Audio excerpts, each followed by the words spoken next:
In 3, 2, 1.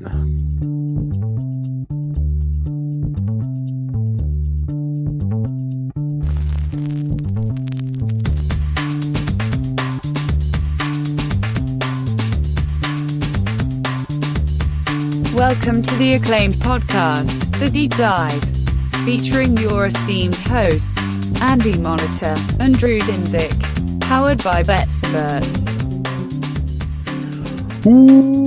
Welcome to the Deep Dive. Andy, great weekend, man. What a weekend. Wasn't a good weekend? Yes. Great weekend, Look, man. yeah, elephant in the room, like all the nice DMs and tweets and pictures of slips that we got. Like, we met Mike. We've had him on the podcast in a previous derby. Yeah. It was awesome that we ended up getting the right guest who had the right idea about the right horse in the derby, and everybody won. Like, that's the credit we can take. But again, it was awesome that it's awesome that we nailed one. You know what they say? Go look. Think about what you won on the draft. Think about what you won on the derby, and think about the old saying: "It's not what you know; it's who you know." And really, that's all it kind of boils down to, because you can't be an expert in everything. It was good to have a little NFL back in our lives. We fancy ourselves sort of at the left end of the right end of the bell curve when it comes to the NFL. I guess we're mostly in the right end of the bell curve, but it was cool to talk to a couple of insiders, get some scoop, get some good bets down, and Medina Spirit hitting the Derby was just freaking awesome. Cryptocurrency is ripping today on top of everything else. It's things that are just going so smoothly right now. I'm ready for the regression, honestly. It's gonna give it back at some point. Drew's gonna get hit by a car today on the ride home, or something, like walking out to the parking lot, just stung in the leg by a Volvo. Dude, running too good right now. Hopefully the regression isn't that bad. But no, I mean, didn't you, and this is my feeling, regardless of who I listened to, who I'd read, who I talked to about anything, I think, and I guess I'll just leave it to horses, I would not have bet as much as I did on a 12 to 15 to 1 horse without Mike kind of really giving me the confidence. Because, like, I guess I've been talked into horses like that, but I would have probably played it for a smaller stake and been on some favorites as well. And really, like, that's the horse I played. I played that, and I played a few other in some very small exotics. So, like the home stretch where it was 1, 2, 3, 4, and they were kind of in that diagonal. I mean, I was clinched. Dude. My wife was mad at how loud I yelled. And well, first of all, Mandaloon was in perfect position. Wow. I thought he was going to get him coming around that final turn. I was sure. And then if the race had been half a furlong longer, Essential Quality was coming on like a damn freight train, and he was going to get him.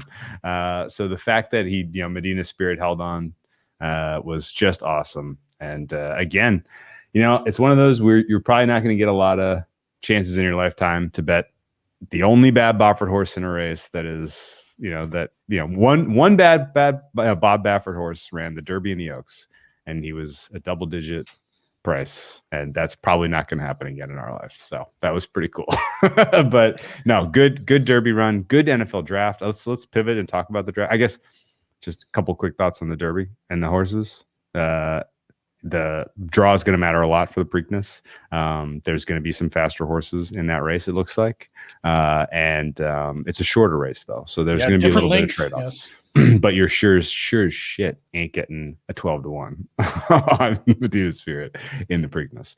And then if Medina Spirit somehow magically wins the Preakness, he's going to be chewed up and spit out in the Belmont. It's just so much longer of a race and too much of a layoff after the Preakness. So Medina Spirit, maybe one more magical run in him, and that's the end of the road there. I'm going to hope maybe get a good price on Essential Quality in the Belmont, because like I said, if the race had been Belmont length, I think Essential Quality wins going away. NFL draft. Yeah, Caddo River will be back in. So Concert Tour too, yeah. It's going to be a lot faster race. And the NFL draft, I guess my biggest hot take, and I don't think it is a hot take, is the argument that ensued over what the Bears did. And I mean, this is the thing I've been trying to get off my chest. I didn't even tweet about it because I didn't know how to say it right in that amount of characters. But what they gave up was a ton. Like, people like, oh, Gettleman's a genius. He fleeced him. I think the Bears, and again, where we had this conversation in a DM group, like, where the Bears GM is, he has to make a play to save his job. And this could save his job if he hits on this. And he was small stack, had to go all in. You had to go all in. Had to. Because if you pick a middling quarterback or pick up another free agent, or God forsake, go with Andy Dalton for all year, you're going to get fired. So if this doesn't hit, you're going to get fired. You're going to get fired either way if it doesn't work out. So if it does work out, you just bought 5 more years of a pretty cushy job. So I get it. But also at the same time, like, aside from Pace and Nagy, I guess the whole franchise, aside from their position of not being in a position of power regarding their employment statuses going forward, I still liked it. I still think the way we graded Fields, the way other smart people graded Fields, and the fact is that if you hit on this, not only does it save some jobs, but it doesn't matter what you gave up. It just doesn't. It really, you can say, oh, they got fleeced and they gave up a first rounder. Like, if you hit on a quarterback and it works out, and I shouldn't throw out like Peyton Manning or something, but like a legitimate 10 to 15 year starter who wins games, who has, a decent career. Like, it doesn't matter if you gave – that's worth 2 or 3 first rounders. Those are so hard to find. They're very, very difficult to find. So I don't give a shit what they gave up. I liked what the Bears did. That said, hopefully, the Drew's conspiracy theory about Nagy just kind of sabotaging Mitch to try to get a new quarterback was good. And we get 28. If you're a Bears fan, if you're backing the Bears, if you want to see the Bears hit their win total, make the playoffs, again, you definitely want 18 Nagy back, because that was a guy who knew what he had in the quarterback. Run the good place. He ran the good plays. So hope springs eternal in the Windy City this spring and summer, I think. Yeah, you know what else? The fact that it was Fields that they landed instead of Jones was huge. Yeah. Because the Bears, if you look at their roster, their offensive line is still super, super suspect. And there's going to be a lot of pressure. And the fact that you now have a guy that can, make something happen with his legs under pressure instead of a Mac Jones type of, stand in the pocket and just get absolutely walloped and probably get injured. That's huge for potentially winning games this year and making this investment in this time window keep you employed. And I agree with you. I think, there's for sure, there's talent. Nagy knows he's got good stuff in his book. I guess it was a drop.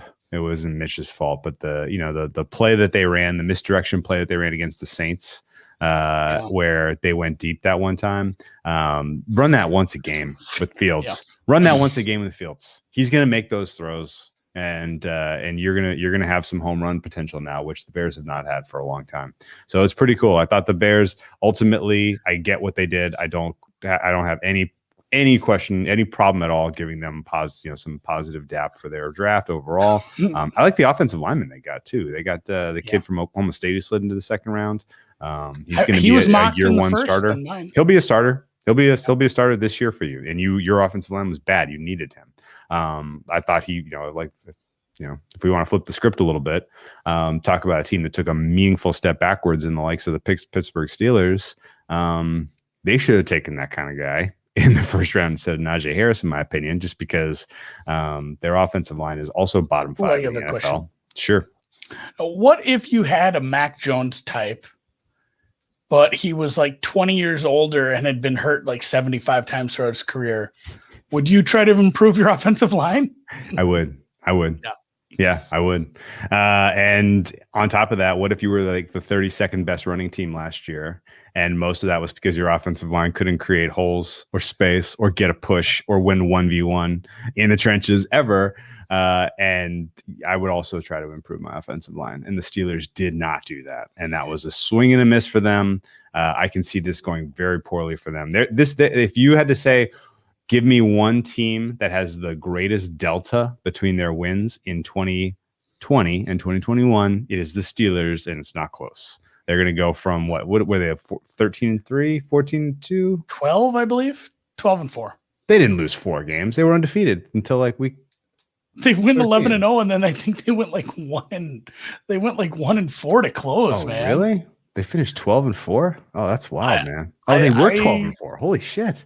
All right. Well, their delta Yeah, from 12 is going to be didn't like, look good. I could see this being like a 5-13, 5-12, 5-12. Yeah. That's Kind of a turnabout on this. So the Giants did make answering the phone and saying yes to that was the right call. Like, you got Yes. a good haul. But what did you think of the Tony pick? I didn't like it. Hated it. And then in reality, their whole first one got kind of, their whole round one got spun on its head because Dave Gettleman, not a poker player, not a very good keep your cards close to your vest kind of guy. He was on record with how much he loved Devontae Smith, which meant once the Eagles saw Surtain go, and they were like, okay, well, our top 2 cornerbacks are gone. There's a huge gap to the next tier of cornerbacks. Our top 2 wide receivers are gone. There's one guy left before a huge gap until our next tier of wide receivers. And we know the Giants are going to take Smith if he's there at 11, so we won't get him. Like, we must make this trade up to 10. And the fact that the Cowboys facilitated it was surprising because they really did them a solid. I mean, they did the Eagles a solid, helping them get one of the top tier wide receivers / cornerbacks, which were their 2 obvious glaring needs. And Smith was a decent pick there. But what was funny is if the Giants weren't outwardly clear and transparent that how much they love Smith, I don't think the Eagles pulled the trigger on that deal. And then I don't know that the Giants even entertained a swap, right? So to a degree, the Giants, they made the right decision after the fact, but their process was flawed in that they tipped their hand to their division rival who traded into the spot and took the player that they wanted. And so then they're left, well, we're damn determined to address the wide receiver position so that we can, make it clear to our franchise we made a great choice with Daniel Jones. We're giving him all the opportunity to succeed. Well, we'll take the best wide receiver on the board, and that's Tony. Yeah, I thought maybe Bateman, Elijah, something in there, but yeah, Tony was surprising. It cost me a couple bets, which hurt it. Basically gave back all my Bears to draft a quarterback winnings because I had gone deep on Bateman over Tony. It was something, and it was a unique situation with 3 divisional teams so tightly packed in the draft, and not only tightly packed, but with like such heavy overlap on needs. Like 2 out of the 3 teams really needed a corner. 2 out of the 3 teams all 3 teams needed a wide receiver essentially. Like, not there. 2 out of 3 teams. The Cowboys aren't drafting one, but the Eagles and Giants needed wide receivers, and like the weird overlap between the needs made it interesting. I thought there'd be a trade. I thought maybe the Eagles would trade up with. I think my mock had them trading with the Lions, with the Lions being in the spot they had. But it was. I don't think it was bad on Gettleman. Maybe we're not good at, evaluating talent, and Tony turns out just fine. But maybe Trask sucked, and maybe, Pitts took a lot of heat off Tony, and he's not good against NFL cornerbacks. So that might turn out to be a total bust, and then he could totally redeem himself by having somebody fall to him next year. So it's interesting trying to grade these trades because so much like a really, really big part of the trade is next year's first. Like, that's massive. That could be middle of the pack pick again. Yeah, and obviously you want to scoop a team's first who you think is going to be bottom 10. You don't want to scoop, getting the Niners, first for the future that the Miami Dolphins did might not even be that big of a positive. So we'll see. But that's okay. I don't know. Do you want to address the Marvel trailer? Yeah, Vegas Refund is asking about, are you referring to Shang-Chi and the Legend of the Ten Rings? I've seen the trailer. I want to see the movie. Yes, agreed. Marvel aficionado. Yes. Thank you, Andy. A couple of thoughts. walk me through the day of the draft with the Trey Lance market shift, and actually even beyond that, take a step back. Week ago, 2 weeks ago, we kind of got to the point where we threw up our hands and we said this market should be plus 200, plus 200, plus 200. Like any price better than plus 200, just bet it. Like no one fucking knows. Like they may not even know, right? Like we kind of had gotten to that point with the process, right?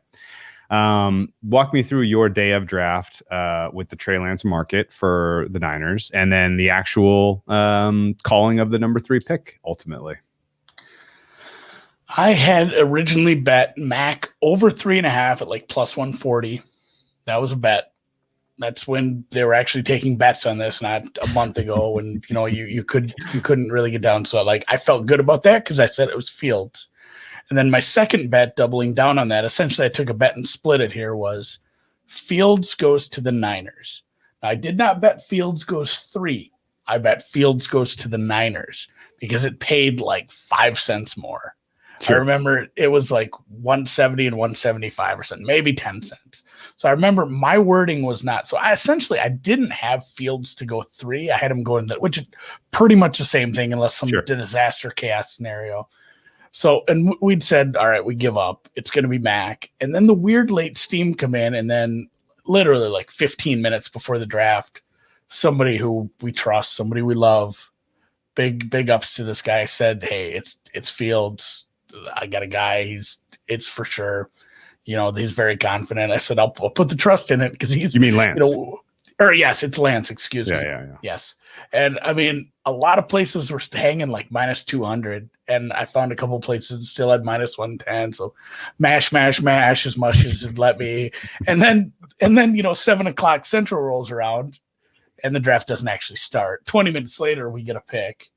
And then, another 20 minutes till the third pick. That's finally when it's like, all right, this is where it starts for me. And I set my phone down so I couldn't see, tipped picks or DMs popping up. And I waited for them to say it on the TV. And that was the beautiful start. Cause obviously I lost on the plus money Fields bet, but Mac over 3.5 cashed, and those late bets on Trey cashed. And we were on our way to it was basically like that. Wasn't a strong position the whole time, but it ended up being at the end. And then JC Horn unders, once that got there, I think we were kind of in the clear. It was a green day after that. And honestly, why it was a green day after that? Horn first defender. Corner. That was why. But our buddy Ben Solak, we talked about that with him. Benjamin Solak, again, a great insight. Reflecting back, he was also like Lance's. You don't make this move for Mac, you make it for Lance. Like he was ahead of the curve on that by a long shot too. So hats off to him. But the best number I got on Horn first defensive player was plus 750. I didn't have the balls to play it because I had a bunch on him under 13.5 at a good price. I paid like minus 15 on that a couple weeks ago, when it first started rolling out en masse. And then I ended up playing him first corner to come. Basically, you were doing a matchup versus Surtain pretty much. Yeah. So I played that for plus 250-ish, somewhere around there. And I said, all right, enough's enough. I'm already leveraged pretty heavy on Horn. So I regret it because I said it on Brown Bag Bets. I said, I don't even mind maybe some first defender off the board because it might just be here's the first 2 corners and Parsons, and basically, I don't think any edge rushers or D linemen were ever, or obviously a safety, were ever in contention to be the first defender. So it was really between who likes which cornerback better, and do they take him before a linebacker goes. So kudos to you. Yeah, that was a nice bet. Question for you about putting the bow on the Lance San Francisco deal. What's your gut? Was it originally they traded up for Mac and then they changed their mind during the process, or was it always Lance? It was always Lance. It's the meme of the astronaut with the gun. Yeah, they traded up for Lance. Always has been. You know what? That out of everything, like we gave Mike Somich some kudos, we gave Benjamin Solak some kudos. The most kudos, the massive kudos, go to the 49ers for keeping that quiet. because I honestly do think that was their guy. We had the picture up. I mean, we had the picture of him looking at Lance that day at the, like, I remember that making me nervous. Like, oh my God, you see the way he looked at Lance? Yeah. That did make me nervous. And yeah, if that truly, and we'll never know 100%, but in my heart of hearts, I believe they traded up for the guy they took and they kept it a secret, which was wild. And the fact that there were so many reports that said it was Mac Jones, and the fact that we know the Niners like to engage in spycraft, should have told you it was always between Lance and Fields, and ultimately Lance was the pick. Niners. We do have to talk Cowboys quick. Niners to win the West, though. Before we move off, what price are we getting right now? I'm already locked in. I bet it before when they made the trade at like plus 275. What's the price now? I'm going to check right now. I'm going to pop a couple books up. Okay. Maybe somebody will beat me to it. But okay, there were a handful of teams that after it was all said and done on Saturday, I looked back over their draft boards and I really, really, with Jimmy G maybe they didn't trade him. Well, that's the thing. Like there is something to be said for weighing your window of opportunity to win it all with, is this kid ready? Because he's an FCS player who didn't play a ton of games. Like there is some, hey, let's sit him down a few games behind Jimmy or a year behind Jimmy. That would be interesting. I'd rather see him just go. I think I'd like to see what they have. Like, so let's figure out what we have here. It could be an Alex Smith, Pat Mahomes year. Jimmy G wins the West and plus loses in the playoffs, and then Smith is fire away next year. Then Lance is fire away next year.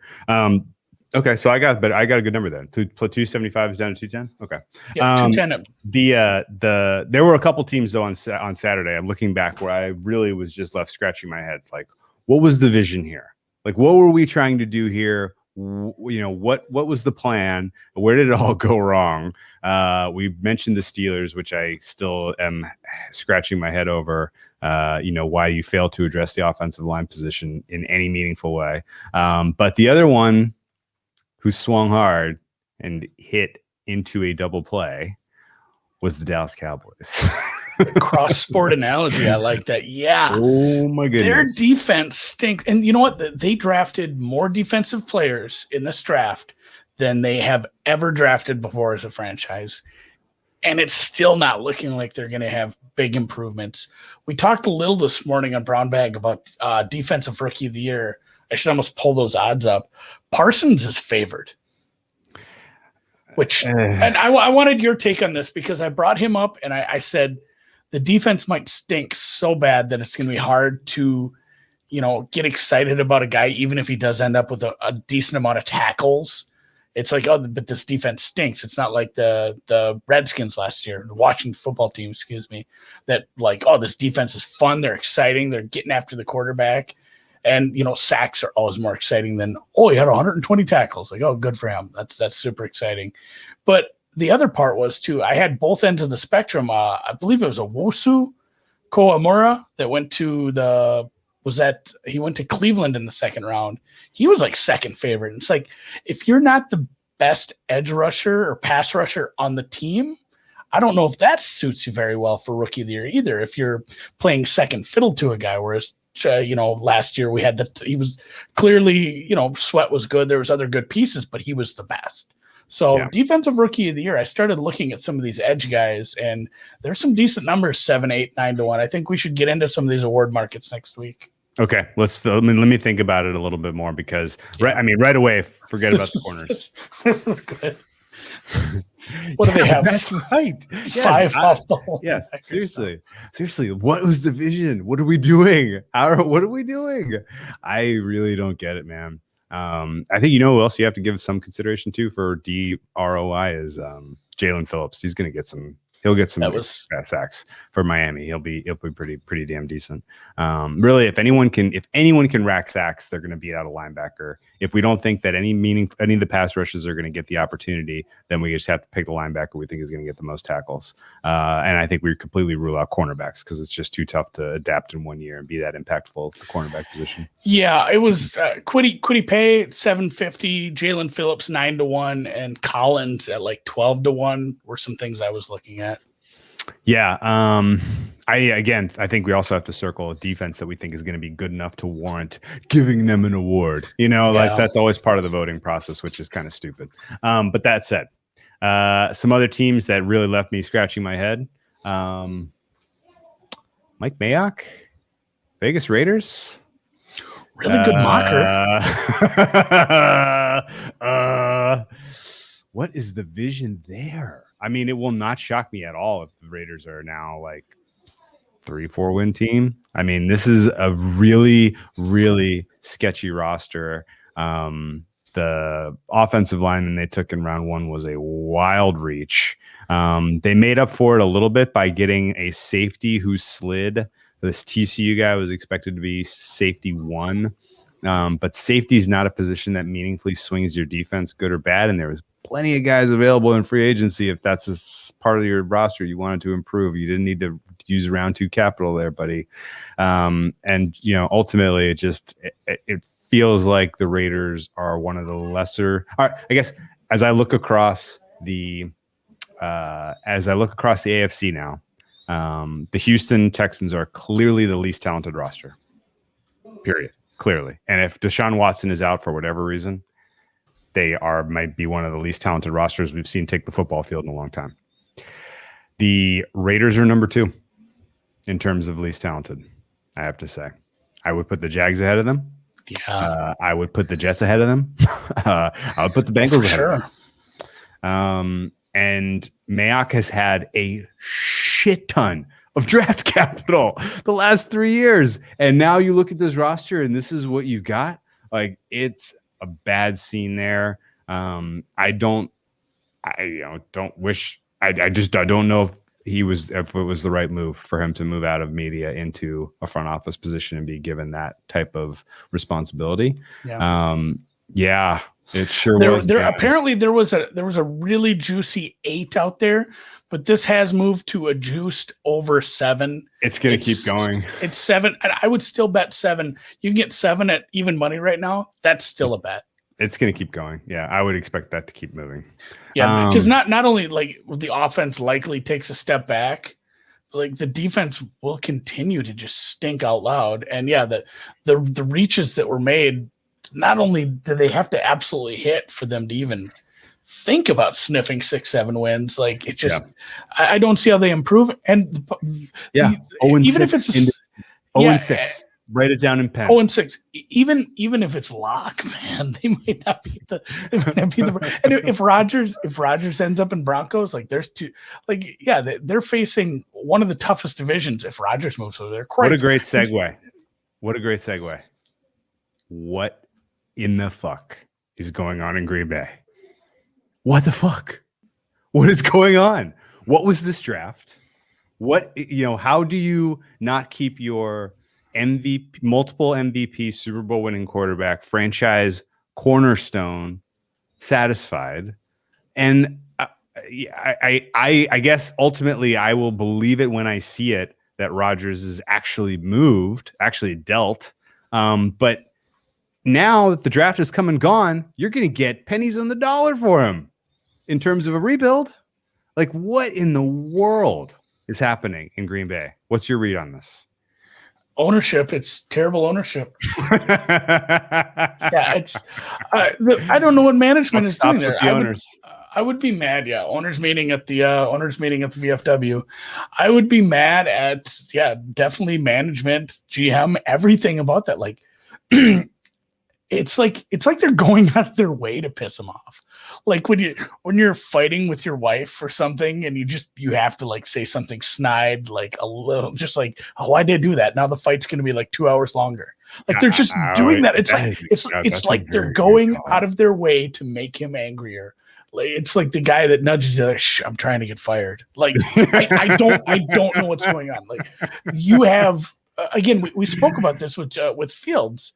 We said like if he ended up hitting on this, it's the greatest capital you can have as a team. A quarterback that can play for 15 years at a high level, that's the greatest gift of all. Like if you have that gift and you just take it and just shit it away like this, I don't know why like if they don't like him, if they're just like, well, and again, like I've had coworkers I don't like. I don't sabotage them and try to get them fired. Like if they're contributing, well, maybe if they suck, but I mean, if they're contributing, I'm like to your the only team, coworker. no, like at other jobs. Oh, okay. You know, but I'm saying like, I could hate a coworker. I could dislike everything about them. Sure. They could be a vile person, but if they're contributing to the team and they're not bothering me enough, like whatever, like he's contributing so much to this organization. Like he's a high-end contributor, and Noobs do not take it personally. Last year's draft, this year's draft, all the free agency non-signings, and I'm flummoxed, I'm puzzled, I'm perplexed, and I'm at a loss for words. Even though I've been talking for 2 minutes, yeah. I don't know. Like we're gonna find out it'll be interesting. Do you remember the Jared Allen trade? I brought this up with PFF Eric the other day. I do. So yes. I don't know if I can get the details quite right, but he got in some trouble. He got a couple Deweys. Yep. And he shaped up. He cleaned up his life. He stopped the drinking, but he told the organization, the Chiefs, that he was going to do that. Yeah. And then he found out that they'd secretly had like somebody following him, keeping tabs on him. I remember. And they said they wouldn't. And he was so mad. And behind closed doors, he said, "You trade me or I'm just done. I'm not playing for you ever again." And then the Vikings like got Jared Allen the next day or whatever. And, like, and it ended up being a decent trade with the picks that the Chiefs got. They got some good players, but it was like, how did we just trade for like a really high-end edge rusher in the weird part of his career? Like what just happened? And then it came out. Like I feel like something beyond what we already know is going to come out when this all settles, and we're going to find out like that Gootneck. Are you saying Aaron Rodgers has some secrets in the closet? I'm trying to read between the lines here. I'm not sure I get where you're. Well, that's where I don't even know where I'm landing with this. I'm just saying something weird might come out afterwards, and I don't know what it's going to be, but I'm dying to know. And I'd love to. And again, thanks to we've had Cleve TA on, haven't we? Yeah. I'm sure of it. Strategy about the super contest with him. Yes, that's what it was. He convinced me to play some small futures on the Broncos when we thought they might get Watson. So I have Broncos 75-1 to win the Super Bowl and 20-1 to win the division. That was good for some small. Good. They weren't taking a lot. It was like bet online, in February, but you could get a little on it. And those numbers are a lot shorter with the rumors. But I would think if they go with lock, those numbers go back to the original levels. The market seems to be pricing this like it's 50-50, which I have a tough time swallowing. What do you make it? Yeah, I would have said 90-10. I'm not betting and again, you could probably bet like $25 in this anyway, but I wouldn't bet the Broncos at plus 200. That implies it happens a third of the time. I'm at 15, maybe 20% of the time. Like but that he goes to the Broncos as opposed to just gets dealt. Okay, because I feel like getting dealt is like 90-10. I think he's retiring if he doesn't. I think he's legitimately mad. He's got money in the bank. I don't think it's not like he's hurting for money. A lot of money, man. He's got the Jeopardy gig lined up, baby. I guess I got to think about this a little harder. To me, it's just all right. No, I'm going to stop you here. So, yeah, any other quarterback player, NFL player, I would 100% agree with you. Like, all right, they can't be this stubborn. This guy hasn't spoke to his family for like a decade. I think he's got the stubborn in him. I think he's got enough stubborn to walk away from that much money. If he's truly that stubborn about things in life, I think he could stand up and call the Packers, bluff and just call it a career. Okay. If the Packers, I'm dying to know how this plays out, and I really did think it was going to play out during the draft because that's when you trade him. I think. So tell me about grade me on this strategy because I was talking to our friends at You Better You Bet, great daily radio broadcast, Nick Costos and Lockie Lockerson, and they basically were like, they lined this wins total and NFC North futures market like it's 50-50, right? Damn it, let's go. He's more of a Family Feud guy than Jeopardy guy. That is a very good point, Sam. They lined it like it's 50-50 and they let the market work itself out. I feel like there's an edge now both ways. I feel like you can attack Packers win total under and attack Packers still win the NFC North and hit both. Is that insane, or am I on to something here? Because I'll make the full case. Yep. The rest of the NFC North sucks. That's part one. So even if it's Goff, Cousins, a rookie. Goff, Cousins, a rookie with a shitty offensive line. Exactly. You got it. The part two, even with Love, so you still have a chance. If Rodgers ends up, starting week one, then this goes back up to like minus 400, right? And then win total under, because even with Rodgers, their schedule is hard as shit. And they have done nothing to add to their talent in 2 straight drafts. There's going to be some deterioration here in terms of quality of play for the Packers. There's going to be some regression here. I still am not sure I totally buy into this coaching. And they've had 2 seasons of very, very soft schedules. Now their schedule is very hard. I feel like 8-7 can win them the NFC North and also cash and under wins total. Is that crazy? It is, because it's only 15 games. What did I say? 8-7? I meant 9-8. I'm going to do that all off season. Are you seeing 9.5? I'm seeing mostly 9 flats. Oh, really? So yeah, it's down at 9. So like, I agree with you. It's not a dumb. It's a Polish. When I looked earlier, I saw 9.5. It's not. I think it is. Well, because they could, the Vikings additions to their offensive line could work out. Fields could be a freak and it just works out. Or Goff in a new situation. I'm kidding. The Lions are but I mean, the Vikings, winning 10 games is not out of the realm of possibility. They are not a bad team. They have one of the best receivers in the league, and another receiver with Thielen. They have a very high-end running back. They have a good, decent, above-average game manager quarterback, and they just improved a really big problem with the offensive line. So I could see them getting to 10-7. So you end up like 10-7, and the Vikings have the tiebreaker. It feels bad, but I mean, for them, I'm just playing devil's advocate. For the most part, I agree with you, especially at a 9.5. If I can get a 9.5, okay, all right. And everybody gets to play the Lions. Dude, the Lions. Let's talk about the Lions real quick. Yeah. Fucking brilliant draft. Just absolutely brilliant. They made upgrades at so many parts to their roster without actually risking accidentally winning too many games this upcoming season, right? They are still going to suck. They are still going to have a great draft pick next year at the top of a draft. They'll be able to pick from the quarterbacks available to be the next starting quarterback of their franchise. But at the same time, they're already going to have a little bit of a foundation in place with some solid players that they picked up at positions that, guys, really good players fell to them. Penny Sewell sliding to them at 7. That was a really lucky deal. What do you do there? You're just like, well, I guess we'll take the guy that probably ends up the Hall of Fame career. The Hall of Fame tackle, I guess, at 7 overall that we didn't have to trade for. Like, okay, cool. Yeah, no, I thought they absolutely smashed Aleem McNeil and the Washington defensive tackle Levi. Both solid in the trenches. Solid in the trenches. I thought St. Brown, the wide receiver they scooped, has the potential to be an NFL player. Upgrades their wide receiving core already without actually risking them winning games this year.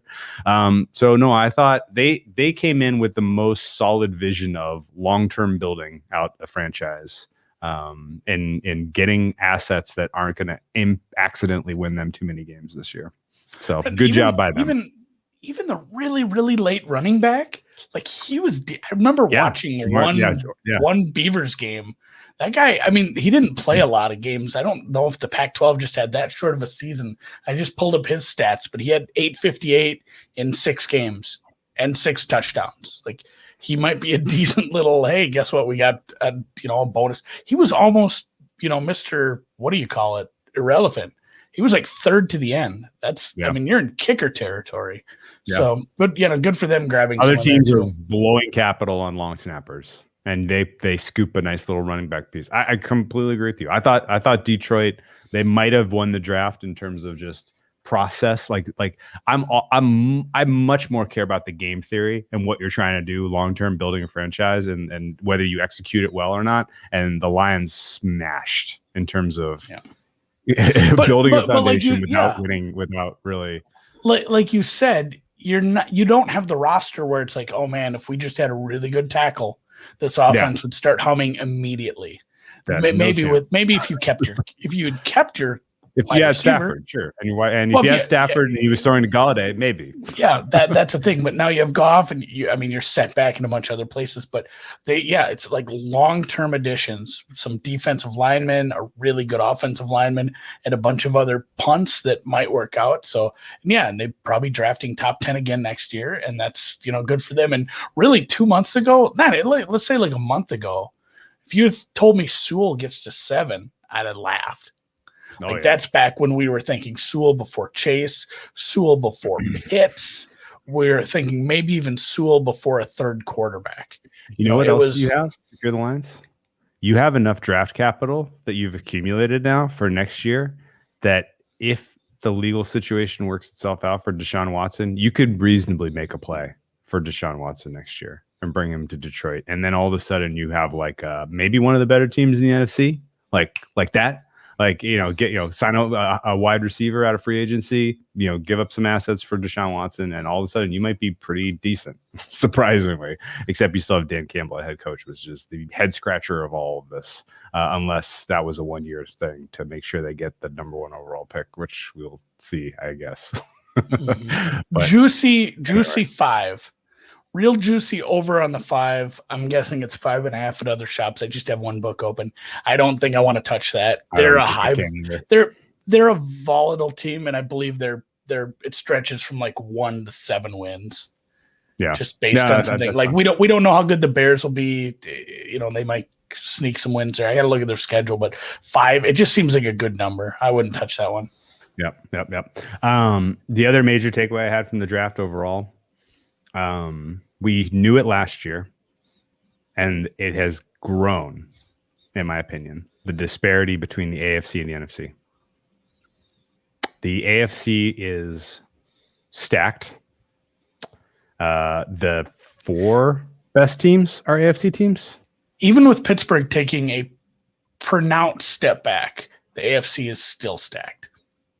I guess Tampa has to be in the mix for one of the top NFL teams, top but 5, I would put them 5, and I would put Kansas City, Baltimore, Cleveland, and Buffalo ahead of them. And I thought Buffalo did not do great, but the other 3 teams, I think, all drastically improved their situation through free agency in this draft this year.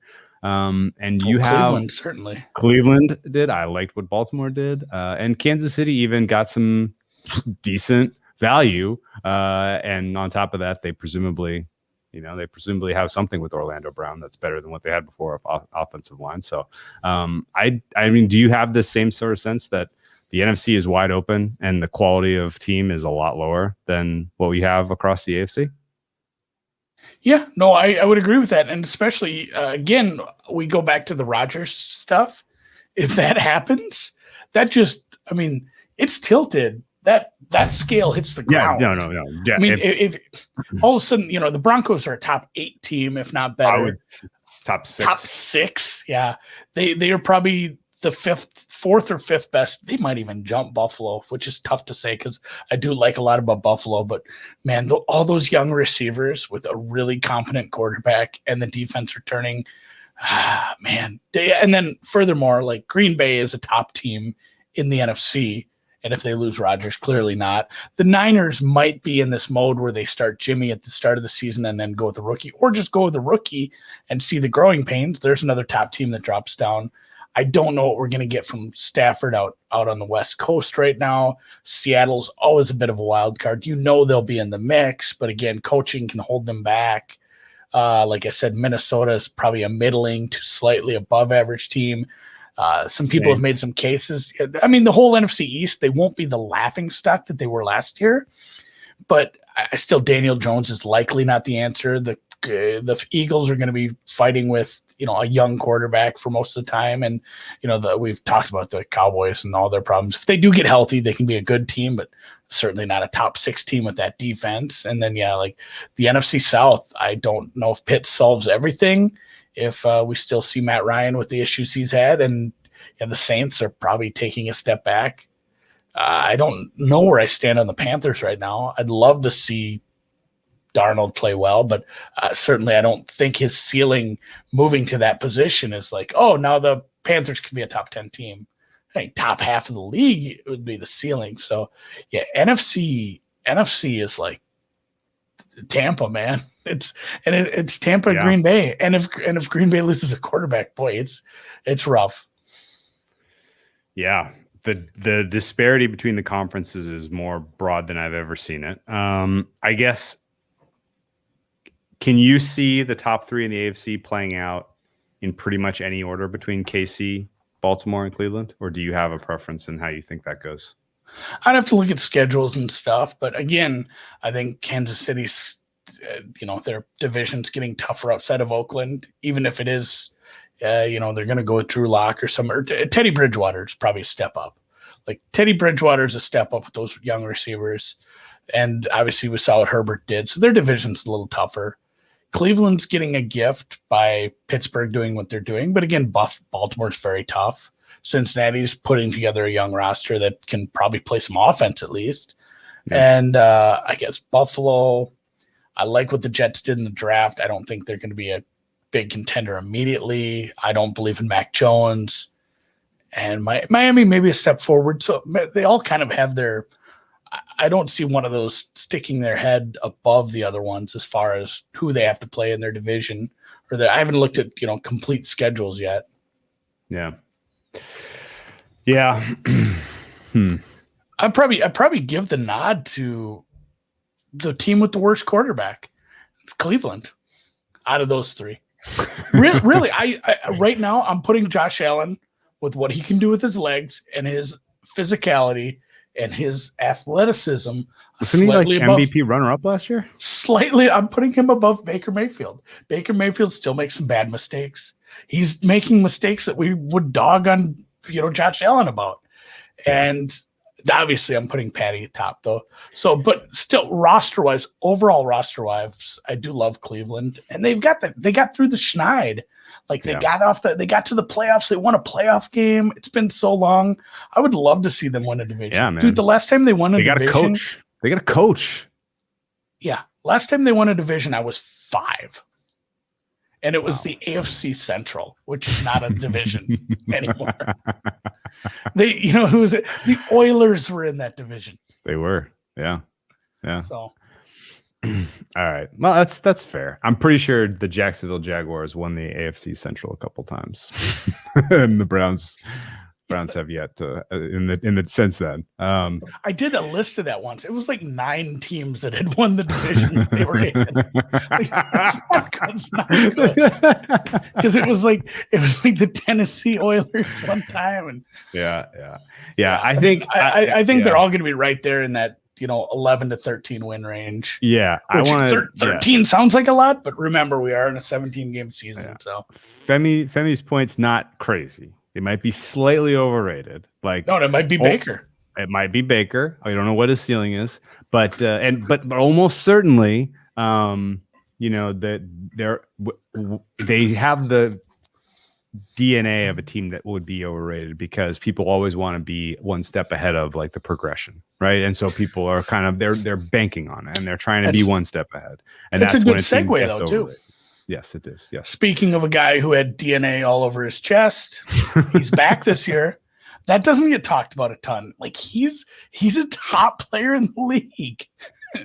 I'm sorry. They missed him for a good chunk of the season. He's a playmaker. Yeah. He can hide a bad quarterback with his ability to go up and get balls. So I just like the fact that they have a good coach. They have a good coach with a good offensive scheme. That's the right, that's huge. All right. That's enough NFL talk. You want to talk a little evergreen? It's been 50 minutes. I was going to say, should we push it to Wednesday? Maybe. I think we do. I apologize. Somebody asked me about this. So And I said, Maybe somebody DM'd me, and I'd gotten some questions about this before. We'll tease it. We will do it Wednesday. You know what? Somebody asked me some questions about outs and betting and and I've had a lot of questions over the years of the difference between this kind of, the legal books, the offshores, the PPHs, your country club bookie, what you should be doing, how you should be approaching that, the pitfalls of certain things. I think that's probably deserves its own episode. And yeah, we did. Okay. We're NFL guys at heart, and here we go, 50 minutes on the NFL. Well, let's put a bow on this then with one more NFL topic that I want to get your opinion on. I don't know. Have you made any bets for the NFL 2021 season yet? You got anything? I just tried rebetting the Raiders under. It will not let me. So I'm looking for more. No, I'm so besides the odds or whatever. Yeah. Yeah. Besides, it said 61 seconds, but besides getting cute with the Broncos, I'm laying off regular season win totals for the most part this year because you never know. But I am, Raider. I did bet some Raiders 7.5. Okay. I bet some under 7. And here's the guy. It was me, Scout. Andy. Yeah. So, Scout. Yeah, I'd love to give it a full episode. So yeah, Wednesday evening we'll hit on that. But I am going to get. I'm going to get deep into these Rookie of the Year markets over the next few days. I think we'll touch on those next week. I don't think we're going to see massive movement in those. So defensive and offensive Rookie of the Year, I love getting involved in those, trying to get a bigger number on a few guys. But yeah, besides the Raiders and the Broncos, apparently I'm only betting one division. I didn't do anything cute with the Packers yet or anything like that. I don't love Super Bowl bets for the most part. I think regular season stuff, I'm going to start digging in and running some stuff and talking to my math guy about this. And we need to start figuring out the extra odds of someone getting hurt with an extra game. Okay. And getting that distribution built out, because I think there's going to be some massive overreaction on regular player prop totals to the overs. Like, man, he's got 17 games. Like, yeah, what if it's a good team? Like a 17 game season can also mean someone clinching that much earlier.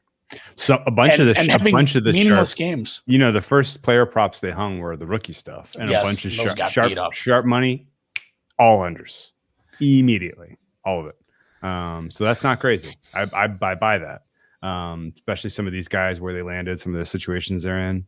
And one of those guys that I want your opinion on is Mr. Trevor Lawrence and the Jacksonville Jaguars, who find themselves with a new head coach in Urban Meyer and a completely revamped roster in terms of offensive playmakers. Trevor Lawrence is the most bona fide, true blue, 100% going to make it quarterback prospect we've seen since Andrew Luck. And he is taking on a division in the AFC South that looks pretty soft. All that glowing AFC talk, we didn't even take a breath on the AFC South because the Texans are an afterthought. The Titans are huge regression candidates, and the Colts have installed Carson Wentz and have kind of squandered their last couple drafts, in my opinion. So the number was good enough for me to get involved early here on the Jaguars to win the NFC South. Do you have a general feel as to whether I made a good bet here? Jags at 11-1. I feel like you made a good bet if we really do break it down to the, people say, the Jags can't win the division. They could probably win it more than 8% of the time, just with everything going on. Like, it's basically you need the Titans to have a down year, because I can't see the Wentz thing working out all that well, even with much better coaching. I think he's just broken. Obviously, the Texans are probably the underbelly of this division now, which sucks. Like, I love Deshaun Watson. I don't love the legal trouble we're seeing right now. I don't love what I'm hearing about him, but I loved that team a couple of years ago. It was fun watching them play, and it sucks what's happened to them. So I don't believe in the Colts right now to win 10 games. I don't believe in the Texans to win 5. And I guess it's really weighing how often can they finish with more wins than the Titans. You need a down year, because what's the true ceiling for Trevor Lawrence? Has like a great rookie season. This offense comes alive. The defense plays okay. What, 10 wins, 10-7? Yeah. Like they have an easy schedule. It's a last place schedule. They were able to add, what hopefully is a franchise quarterback. They had some pieces. It's tough. Like, I think you got a good number. I think anything at 10 to under is not playable. Like, if it's over 10-1, yeah, they can probably win this division 10 to 12% of the time, if not a little more. Okay. They draw maybe 15. Yeah. 10 wins. I think 9-8 can win it personally. Yeah, that's what I say. You need the Titans to have 8 or 9 wins. You get 9 with the tiebreaker, or the Titans finish 8-9. So, like, it's a bad division. That's where their ceiling isn't super high, but the rest of the division's floor is so low. And again, I don't think the Titans' ceiling is 12, 13 wins. I think the Titans are going to land between that 7 to 11 wins. Right. And if you can catch them in the right year, getting it at, is that about 8%? What do you got? Yeah. So 11-1, you 1 over 12. 1 over 12, yep. 8.25. Yep. 8.33. It is down to 7-1 at a couple of the sharper shops that have numbers up. So that is an indication that I made a good bet. Man, Colts are plus 100, Tennessee Titans plus 135. My God, I might just need to go get some Tennessee. No, I'm worried about Colts at 10 wins. And I think somebody just said this in the chat too. Yeah, Femi loves his NFL. He's here for it. I could see it under 10. Because under 10, Carson, you get even money there too. The Carson Wentz experience was such a nightmare last year. As someone who bet a number of advantage spots that the Eagles had on their schedule, and he absolutely could not convert. It was that I'm sold. Coaching, no, nice job, Brian Mullins. He scooped me on price. I didn't get 14-1. Damn, I should have been looking in February. But yeah, no, I think the Jags get it done. They're gonna have to get it done with offense. They're gonna have to score some points. I like Urban Meyer's system for an NFL team. What's your Urban Meyer temperature? I liked it a lot better before he talked about Etienne. Yeah, that was a weird pick. That didn't sit well with me. Well, not only the weird pick, but how he described it. Like, yeah, that's our third down back. Motherfucker, that was a first round pick. What are you doing? Yeah, that was a real questionable pick. What, I guess, just in the moment, did you have another guy on the board who you're like, wow, they could get blank? No, the safety was mocked to him a lot, and a couple other players. Like, they have needs all over the board. I just didn't think in any way, shape, or form a running back was really that high on the table for them. So I was a little surprised there. Although I did have over 1.5 running backs at a plus number, so I thought I was catching that with Tampa or somebody right before them, maybe Buffalo. So it was nice, but at the same time, it was a bit of a head scratcher. They have needs everywhere. Like, running back should be low on that list. I was happy Rashad Bateman fell to the Ravens. Yes, I love that match. I love that match. I guess there really wasn't anyone else I was like, man, they should have taken blank. So I don't know.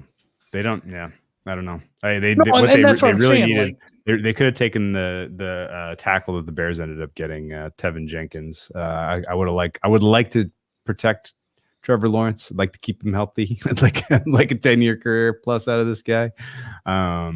But that's maybe my only question mark about their offense's ability to pass protect. A big hard agree on that, as far as like there wasn't a guy where it's like, oh man, if they could have only got this guy, maybe they're really a team to be reckoned with now. Because like that safety, that doesn't move the needle for anybody. That's not exciting. But their needs were just everywhere, where they could have taken almost anything else. Just like even Bateman, like take a receiver.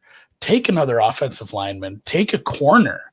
All those were needs. Even if they'd just taken like Newsome. Newsome was right after that, right? Yeah. It went Newsome. Bateman, Stokes. I would have been fine with any of that. Yeah, they ended up getting Tyson Campbell, CB1 in round 2. So That's fine. All right. Well, I can't wait for the NFL to come back, man. I know I miss it. Mike Mayock, yeah, man. we will have more. At least one episode every week will be a little bit of NFL because we have regular season win totals we can dive into. We have these rookie of the year props. We have MVP props are up. We're going to have more and more of these season long, stat props, whatever you want to call them, yardage, touchdowns, interceptions, all those. The schedule, Femi says the schedule's out on May 12th. Nice. We're going to know a lot more about the schedule. The real schedule breakdown will be in like July, August when we get the charts. Drew makes the charts. Yeah. God damn it. I had one other question I was going to ask you and now I forgot. Was it, can the Washington football team win the NFC? This will be my closing point. Sure. Rodgers aside, because let's say that's a small chance, but you have to weigh it as part of your equation. If really we think Tampa Bay is the only really good team in the NFC, I don't hate taking some long shots, stabs at teams to win the NFC on a team that has a big distribution. We're talking a team that might stink if it doesn't work with the new quarterback, or the new quarterback, new coach, new offensive coordinator, new draft class, new free agents. If you think like this might click and this team, 2018 Bears, again, they didn't win the NFC, but they were, I remember I had a 50-1 ticket on that team, broke my heart, the double doink. But that team was good enough to win the NFC, and they were 50-1 preseason. There are going to be teams that are in the 20 to 50 range that have a damn shot at getting into the playoffs, and from there, you don't know. Yeah, Washington 25-1 to win the NFC. Falcons 28-1 to win the NFC are the two that stand out like glaringly, like that is, those numbers are ripe for sure. All right, man. Yeah, I remember what I was going to say. I was just, when we should have gotten a clue that Mike Mayock might not be the guy. Leading up to his first draft, all of the stories were about how he was conducting these really professional practices where they were preparing for the draft, and they had everybody, they went different order. Different people were picking 1, 2, and 3, and then he was on the clock 4, and he put his pick in, and he was practicing, and it was going to be his first draft was going to be so solid and so good. Yeah, it was like a mock UN. I didn't understand that. And then he took Cleveland Farrell. Yep. 4th overall. That's when we should have kind of figured out that he might not be the guy. I remember thinking like, oh man, what does Mayock know about this guy? And then watching, but because I was still incepted, like he's a good GM, he's smart, he's such a good draft savant. So well, and then you watch him play, and like, oh no, this turned out bad. They had 3 first-round picks that year. How many of them are still on the team? It doesn't matter if they are or not. None of them are good. Yikes! All right, well. That's enough bagging on Mayock. I'm sure he's feeling the pressure from every which way right now. Ready to call it? Yeah, I think so. They got Ruggs last year. That was fun, at least. Is over under Ruggs is the 6.5 best wide receiver of last year's class. I mean, yeah, he's in there, but he's fun. Is it over or under? Is he in the top 6 or not? He is. I'm putting him at 6. Oh, who are you leaving out? Justin Jefferson. All right. CeeDee Lamb. I'll put Lamb. I will put Judy. Yep. I will put, man, I don't know where Pittman falls in. I'm putting him ahead of Rager. I'm putting him ahead of Ayuk. That's fine. I'm putting him ahead of Chase Claypool, considering the situation. The situation. Okay. Considering the situation now. So Higgins? He's right there. It's like a mess at 5 and 6. There's like 8 guys. Tyler Johnson.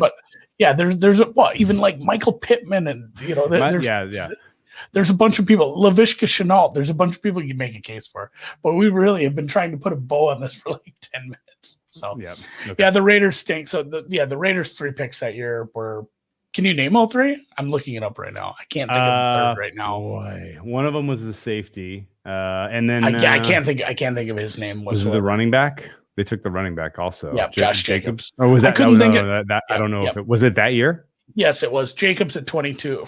Oh, and then I couldn't think of the Jonathan safety. Abram? Jonathan Abram. Yep. Yeah. Okay. Yeah, that was bad. What are you gonna do? So yeah. All right, we'll be back. We'll be back on Wednesday, and we will do our talking about outs for our guy. All right, man. Talk to you then.